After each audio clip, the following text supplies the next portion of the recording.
Hey men, me again. Ooh, where's this gonna go? So if you believe men should be leaders, protectors, providers, show strength and courage, this one's for you, because a lot of you are doing this wrong.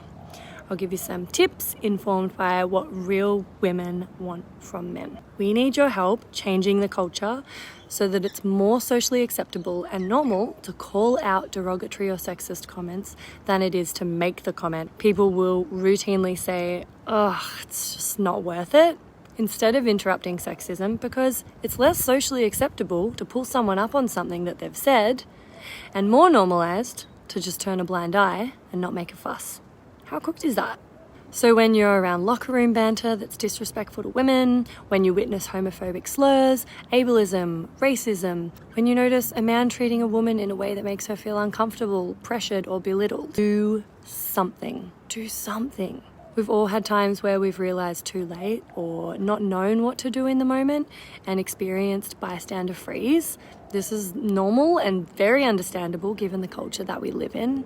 And the natural response to this inaction is shame and disempowerment. But when we do have a moment of doing something, it counteracts the shame that we store up from those times when we didn't. This feels empowering and way more in alignment with values that we can be proud of.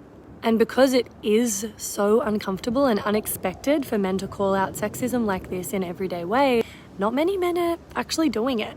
So it's a pretty great opportunity to do something quite rare and quite impactful that will literally disrupt everyday sexism in a very tangible way. So if you want to be a good man, a leader, a protector, provide safety and protect with support in this way.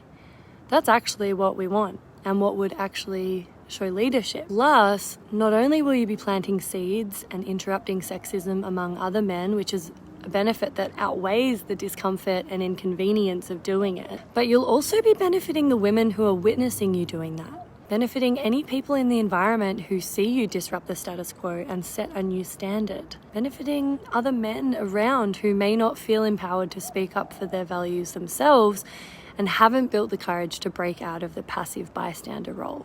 It literally benefits everyone when you don't stay silent. The respect, trust, gratitude, and celebration you'll experience from those who see you advocating and putting your skin in the game will hopefully begin to outweigh the growing pains of doing it more. You'll be trusted with more of women's stories, you'll be seen as one of the actual good ones, and you'll begin feeling a sense of pride in yourself and your actions that mitigate the shame and guilt of unearned privilege, because you'll be using your privilege to actually create much needed culture shifts